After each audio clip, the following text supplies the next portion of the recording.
Sorry, handichazivi kupindura. Asi wanga uchidwashamisa. Ndiyo kasonga.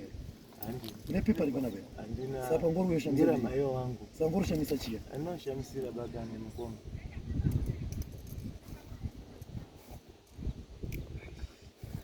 Kana uri mutsva paplatform ino baya zvako kabhero ako kuti usubscribe urege kuzojambwa nedzimwe nyaya itsva itsva adzinenge dzatisvikira nedzinenge dzauya pakati pedu.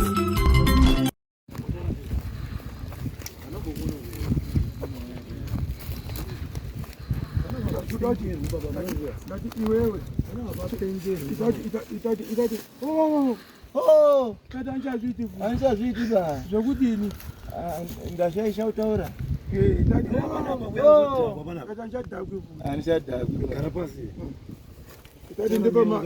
mambo mutasa apaitwi izvozvo muri pama mutako yava mambo wakadhakwa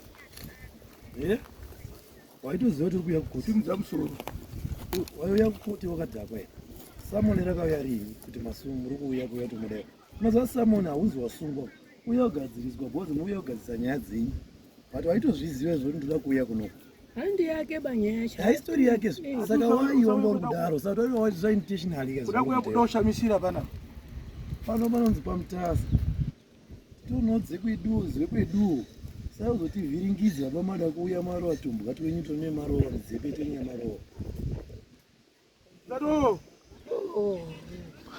unotanga kutoratidza ujaini kuti ndinoda ndinopedza unopedza iwe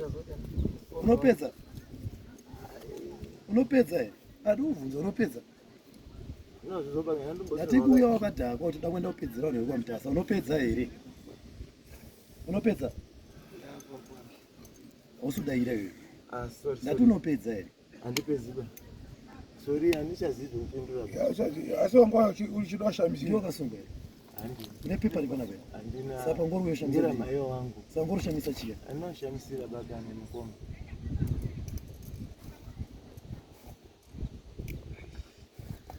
awa mwacha kuti mwira tuwawa panapa waonde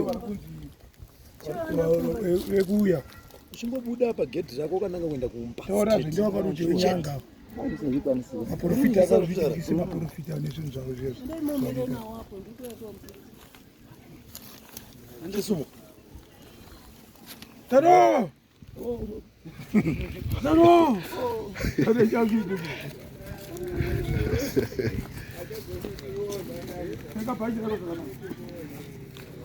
ubude kunzogedzi kutoenda kana usacheuke ngoenda